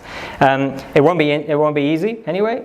Even onshore wind farms right now struggle to attract the big onshore wind players like Vestas or Siemens, because we are a tiny market very far from everything, and they have plenty of requests from closer markets like Europe. So it will be a challenge, and it's the kind of thing, again, we could throw our hands up in the air and go like, too hard, but that's not how you develop anything. So we'll have to see over years how it goes. You mentioned China. That's an interesting one. China is effectively the largest offshore wind market in the world. They've built more offshore wind farms than anyone else. They, up to now, have been a completely separate market from the Western market. So Western developers do not use Chinese turbines, and Chinese turbine manufacturers don't try to sell them to Western developers. That has been the case up until now, but things will change. Again, the sort of, I call them Western developers, don't have enough factories or capacity to build the amount of turbines that is required, that will be required, and China has a role to play in that. So far there's been a lot of skepticism on whether the quality can be good enough and all that, but it's something that eventually I'm fairly sure that barrier will have to go. The minute that the supply chain is under so much stress, there will be someone in some part of the world that goes like, hey, I can actually build that same product, and deliver it. New Zealand is probably in a better position than other countries to make use of that supply chain from China, because we have some interest. Well, we're a bit dependent in some ways, and so I am having conversation with, for example, the New Zealand China Council to understand whether developers in China are interested in the New Zealand market, whether they would be interested in starting that relationship. There are some questions sometimes on sensitivity of data and things like that.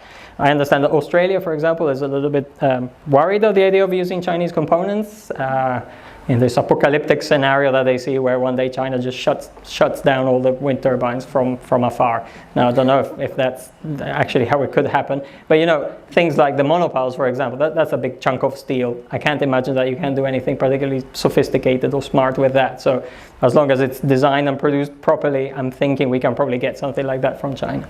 Anyway, this is the kind of early conversations that we're having. Part of the million pieces of the puzzle. Just like to find out a bit more about the time frames. 25 to 35 years seems really short for such a large scale piece of infrastructure compared to, a hospital or a road or something like that. Yep. And presumably it's such sort of like the dynamic components. Is that just a conservative estimate that kind of underpins the economic analysis? Or? Yep, good question. On whether the 25 to 35 years, what determines that and it sounds short. When I started in the industry 12 years ago, 20 years was the time, and I always say, because I find it mildly interesting, at the time that limit was given by the paint, the yellow paint that they are covered on. It's anti-corrosion paint, and at the time there wasn't really any paint manufacturers that were ready to guarantee their product for more than 20 years. So kind of that was what was keeping us from building structures that were designed for longer. Now we're at 30, 35. So just to say, it's evolving. As technology gets better. Whether it's likely that they'll be able to run for longer, that's one of the things that we don't quite know, because not many offshore wind farms have come to the end of their life. The first one I showed, Vindebø in Denmark, is the only one that has actually been decommissioned so far, because it's the only one that reached the end of its design life. Again, as a structural engineer, I worked on the foundation. I designed that. I can tell you there's plenty of safety factors built in. So I'm fairly sure that they could probably run an extra, 10 years. But then it's a matter of deciding whether the maintenance is becoming too high. There's also a difference in how long the foundation will survive versus the machinery and the turbines. So it's for engineering reasons in the end. Engineers have to design. You have to tell them design it to survive X years, and what that number is determined by the economics and so on. Normally, these projects, despite being very big and very costly, they pay themselves in roughly 10 years' time, 10 to 12, and then you have those remaining 20 years as revenue. So so it's a matter of deciding whether it's the right amount. But surely I think the idea would be to try and get them to survive as long as possible. There's a point where it becomes too expensive, or it doesn't make sense. Thank you. Arun again. Question, if I may, sorry. Yeah. I've been very skeptical about this concept from a commercial viability point of view for many years. But over the last 3 or 4 years, I'm convinced, this is the way to go, because there's plenty of examples. How can we help as a community with the concept? It's great that you're informing us. You're engaging so much. What can we do as businesses and community? Great question, Arun. At the moment, I would say the current government isn't quite convinced that we need offshore wind. Part of my job is, aside from talking about what offshore wind is like, is convincing or getting an agreement that we need offshore wind, because otherwise we're proposing a product that we don't need. So we're building that understanding for ourselves. There's work that we need to do to make sure, again, that everything lines up. But we do see a huge value in something like offshore wind, because it has that strategic view. It's you build something that you don't want to find out in 10 years' time that you needed it and you didn't do it, right? And at the moment, I can tell you the energy development in New Zealand works just, you get a little bit more generation whenever the market requires it, which again works fine when you have plenty of water and when you have plenty of wind.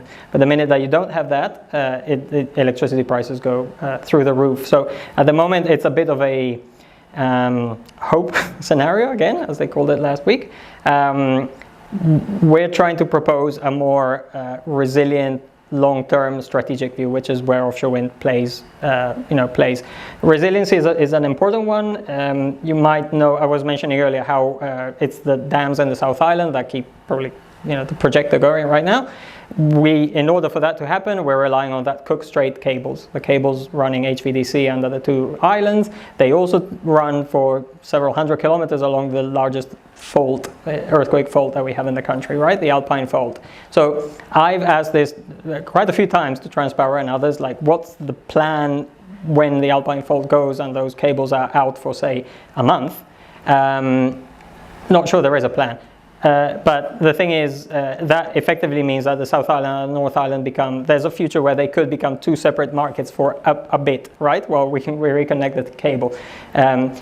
A project of this size connected to the North Island gives you that element of resilience. All of a sudden you have the equivalent of a dam in the North Island that helps keep our power prices low. So again, those kind of conversations, I can't say that they are happening much, and so I would say what the community could do is starting to, especially businesses, is starting to clarify to your MPs and that you want this longer term view of building resilience and strategy into how energy is managed, because at the moment it's not really happening. I'm having quite a lot of engagement with businesses up in Auckland because they do see. Some of the politicians I speak to quite often might not be there in 6 years' time, but those businesses in Auckland and the businesses in Taranaki want to be there in 60 years' time. And so I'm finding a lot more comfort talking to businesses who like this idea of someone who comes in and provides a longer-term option. So out of that, would you hope there might be some sort of government price guarantee going forward for your budgeting purposes? That's how most offshore wind projects in emerging markets have started. These are really, really large projects, and as I was saying earlier, they are very heavily, there's a heavy loan from banks. So normally a project like this would be roughly 30% equity, so money put in by the investors, CIP and NZ Super, the rest would be on a loan from banks. Banks would be loaning to an asset that doesn't exist, because that money would have to come in before the wind farm is in place. So they are loaning against a certainty of profit, basically. And so projects like this need to know that for the first 15 years or 20 years, you're selling electricity at X dollars per megawatt hour. And each megawatt hour you put in the grid is getting you those X dollars. Various countries have approached that in different ways, and the UK has set up a system called Contracts for Difference, which I will not bore you too much with. I get asked sometimes, even by politicians, what is the number one thing that I can do to de-risk this project? That is it. It's ensuring that there is this visibility over the price of the 20 years. Obviously, that price needs to make sense for the country. Again, if it's a price that is hugely high and would raise electricity bills, and it doesn't make sense for anyone. But if it's lower, it still needs to be guaranteed. And at the moment, again, prices are changing all the time. There needs to be some kind of guarantee of that. So that's how it's been done in other countries. New Zealand doesn't do that for energy. It's not the way all energy projects are expected to be sort of, let's say, work within that volatility of market prices. We are looking at how it could be done like that. I can't say it's super easy, but we're looking at how that would work. But if I get asked, would something like what the UK is doing simplify it? No doubt. That's how it would be. Stefan? Have you got an agreement with the Australian government similar to that? Yeah, they're setting up it's called a capacity investment scheme, I think, which is basically, so the Australian government, let's say they're, I was saying 2 or 3 years ahead of New Zealand, as in they have a permitting regime in place. Our projects there have 1-2 feasibility licenses, they're called, and so they are able to progress with feasibility. In 2026, the Australian government government is planning auctions for that capacity investment scheme, which is basically various projects will say, I can deliver my project and I will only need, say, $80 a megawatt hour to make it work. Someone else comes in and says, I can do the same project and only need $70 a megawatt hour. That becomes an auction that selects which project goes ahead. That's how the UK does it as well. Yep. And worth saying just on that, given I said contracts for difference, when $80 a megawatt hour is just a number, don't get fixated on that, it's not the real number, but at the moment, someone who, the retailer that's buying electricity from the wholesale market to sell it to us, some days they're waking up and they are seeing $400 a megawatt hour and they're having to buy electricity at that price and sell it to us. Some days they get $0 a megawatt hour and they're happy. So they are making up for all that volatility. What I'm saying is a contract for difference scheme with government or with a large industrial user, for example, would say, hey, I'm going to buy all your electricity and always pay you, say, $80. If we're still selling in the wholesale market, so if the price is 400, we are paying back all the difference between 400 and 80. It's when the price is lower than 80 that we are being topped up, if it makes sense. So that's how a contract for difference works. It's a consumer price protection. So it prevents basically generators from making, is it called windfall profits, I think, from really, really high wholesale prices. Because all we need is, we don't need to make anything out of that. We just need to be guaranteed that certain amount, right? So if the electricity prices are really low, we do need to be topped up. That's when government in the UK, for example, is paying the developer. But anytime the electricity prices are higher above that we call a strike price, then the developer is paying back. And so you can see that over 20 years, if you actually happen to guess that strike price right on the average of electricity prices, all those payments are paying each other out. Said terribly, but hopefully you understand. We need a whole session on contracts for difference. Yes, sorry. Just a little bit more on the decommissioning, repurposing ideas. Presuming things go ahead and it's successful, you've set this whole thing up. Yep. You know, I understand that some of the components are not going to be, structurally sound, but has there been any thought about the minimisation of the repurposing so that, the wind's going to keep blowing? It's obviously a good site. Yep. Just to continue it for another 30, another 50. Yeah. So question around decommissioning and whether effectively. When and how would we decide to let the turbines spin or replace them with newer turbines? That's the kind of thing that you would do towards the end of, say, in the last 5 years of life. Almost all structures are heavily monitored with, for example, accelerometers that give us a feel for what kind of dynamics the structure has seen during their life. Like all, I don't know if there are any marine structural engineers, but structures built at sea always fail for one reason. It's called fatigue. It's basically you have a structure that is out there, it can withstand a 16-meter wave, but what it fails for is the 20 million small waves that it sees during its lifetime, right? Because it's a constant deterioration of the structure. So accelerometers give us a view into, has the turbine at the end of its life seen the kind of dynamics that we designed it for? If it hasn't, it might be we were able to say, well, there's still like 10 years of life in this foundation. And then you have the option of, there probably is a newer turbine on the market at that point, a more efficient one. Does it make sense to swap the old one for the new one and have it running for 5-10 years? Again, these are all a bit theoretical for now because it hasn't really been done because no offshore wind farm has reached its life. But that's sort of the premise that we develop with. Certainly making the most of the area. And you're right, the wind will still be there even after we decommission. And you would think that after 35 years, people would have an opinion, was it a good idea to put it out there? And if it was, you would want probably another wind farm to go up. Yeah. Sorry, Got a couple of questions, sorry. You mentioned earlier about some other players in the market. Yep. Are there any other players that are after this similar area, same slice of the pie? And how confident are you in your project get into the construction phase. Yeah. So question around others that are looking at the same area. Yes. So as I was saying earlier, South Taranaki is very much the area for offshore wind in New Zealand. If offshore wind starts in New Zealand, it will be here because the wind speeds are so much better than anywhere else, and the water depths are benign. So yeah, at the moment, there used to be Blue Float. You guys probably have heard of Blue Float, another pretty good developer. That they're the ones that left the race, if you want to call it like that, a month ago. Really good operator. We did a lot of work. We're doing actually a lot of work with our competitors at the moment because aside from developing our own project, we're all trying to develop the offshore wind industry. As I was saying earlier, we're still engaged in this. We need to convince people that we need offshore wind, right? So, and that's best done if you have multiple people all saying the same thing. And if any of you have heard Blue Float speak, I'm hoping I'm saying kind of the same things, probably. So Blue Float have gone, and now, there's us and another couple of let's say, real players. The ones that have, the capital and the expertise to build something like this.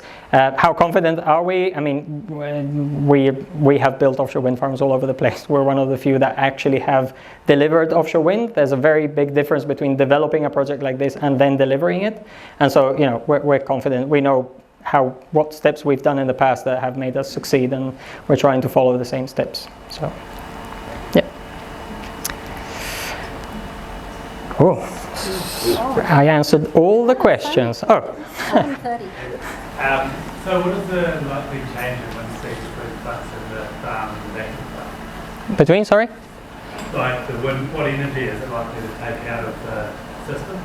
What energy is going to take out of the system? So, good question. Wind turbines do slow down the wind. I mean, that's how they generate power. They effectively intercept the wind speed. And that's the reason Alison was mentioning earlier that we have them set quite far apart one from the other. It's because you need to allow, let's say, the front turbine will pick up the wind. If there was fog, you would see a kind of turbulence, and you will need to allow the wind to reconsolidate itself before the next turbine. And then you can extend that effect to the whole wind farm. So I guess downwind of an entire wind farm, you have slightly lower wind speeds. I think, not an expert in that, but I think it becomes relatively unnoticeable not too far away from the offshore wind farm. But that's the kind of study, though, that we would do. So there's a future where we do a kind of wind resource study where you see how the trail of wind has changed downwind from the farm. I don't think that South Taranaki will see a lot of that because most of the winds we're getting are northwesterlies going towards the southwest. So it would be more, towards Cook Strait or towards the Kapiti coast. But yeah, definitely, that's the kind of stuff that we would look into. Often we get asked, will it change the surf conditions? No, probably not.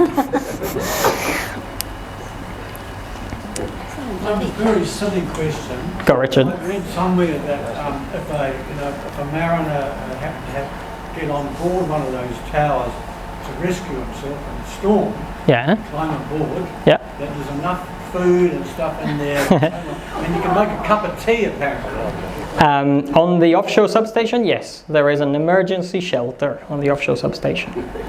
So you will be able, in an emergency, to climb up the offshore substation and have, not sure about a cup of tea. I'm thinking about the last one I designed. I don't think it had facilities for a cup of tea, but it does have like a metallic thingy to keep warm and all that, and some beds, I think, as well. But they are normally, we're saying, offshore substations are normally unmanned. They don't have permanent presence. It's more technicians going on, or Richard. Okay. Thank you all. I think there's some more food. Thanks for coming.